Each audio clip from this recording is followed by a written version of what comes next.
Old মানুষের kick আমি নিতে পারিনি। সো 70 ইয়ার্স ওল্ডের একজন মানুষ কি পরিমাণ পাওয়ার জেনারেট করতে পারে, ইট ওয়াজ আনবিলিভেবল। তো এই জন্য বলতেছি যে ফিজিক্যালি আপনাকে এতটা স্ট্রং করে দিবে কারাতে, এইটা হচ্ছে প্রথম বেনিফিটস। আপনি অন্যান্য বেনিফিটস আপনি পান আর না পান, দেখবেন যে আপনি যদি 60 ইয়ার্স আপনি বাঁচেন, আলহামদুলিল্লাহ মনে হয় যে 60 ইয়ার্সে আপনি without any kind of disease বা হসপিটালাইজ এইসব বিষয়ে এড়ানো আপনার পক্ষে সম্ভব। সেকেন্ডলি, কারাতে করার কারণে আমি এখন আসলে ওয়ার্ল্ড ওয়াইড পরিচিত। হয়তো আমি আমার পড়ালেখার জন্য পরিচিত না, কিন্তু কারাতের জন্য পরিচিত। জাপান আমাকে এখন চিনে, ইন্ডিয়া আমাকে চিনে, নেপাল চিনে, মালয়েশিয়া চিনে। আমি অনেকগুলো দেশে এই কারাতে পারপাসে ভিজিট করেছি, অনেকগুলো দেশের মানুষ আমাকে চিনে।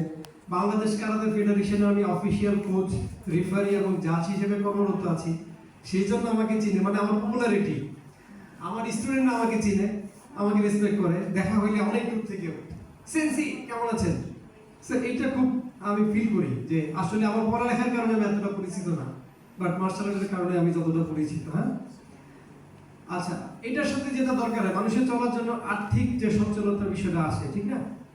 আমি 2010 থেকে 2016 পর্যন্ত একটা ইউনিভার্সিটি, যেটা বললাম ভিক্টোরিয়া ইউনিভার্সিটি বাংলাদেশে কাজ করেছি। এরপর একটা গ্রুপ অফ কোম্পানিজে ইন্টারনাল অডিটর হিসেবে ছিলাম 5 বছর, 2018 থেকে 2021, 22-23 বছর, 2023 পর্যন্ত। করোনাকালীন সময়ে আপনি জানেন যে ওয়ার্ল্ড ওয়াইড যে একটা ফাইন্যান্সিয়াল ধস নেমেছিল, ওই সময়টা আমাকে আসলে কারাতে হিল করেছে।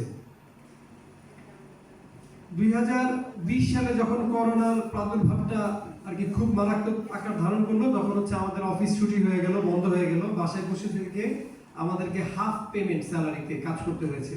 তো ওই সময়টা আসলে ডিফিকাল্ট হয়ে গেছিল সংসার মেনটেন করা বা নিজের প্রাত্যহিক যে জীবন, এইটা মেনটেন করা খুব টাফ হয়ে গেছিল। বাট হঠাৎ করে যেহেতু আমি কারাতে করি, আমার আশেপাশের যারা লোকজন, একটা অ্যানাউন্সমেন্ট আসলো না, যারা ফিজিক্যালি ফিট তারা করোনাকে খুব তাড়াতাড়ি মোকাবেলা করতে পারবে।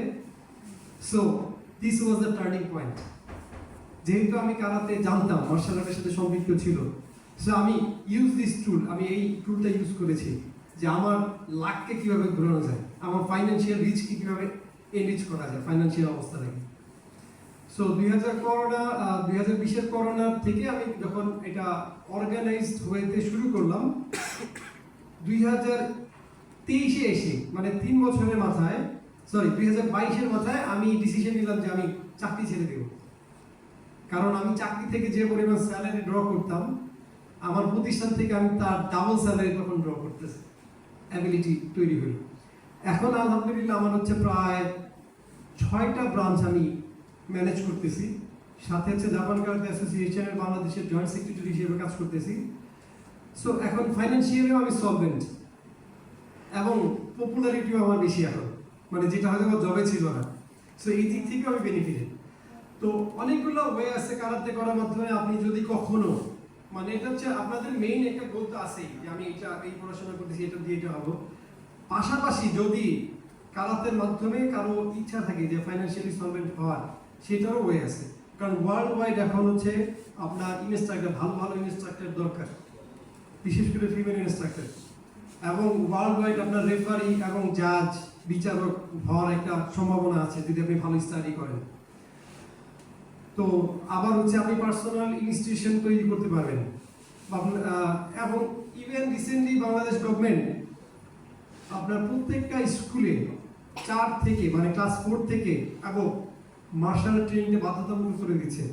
এখানে প্রচুর পরিমাণে ইনস্ট্রাক্টর দরকার আমাদের, যেটা হচ্ছে আমাদের ঘাটতি রয়ে গেছে।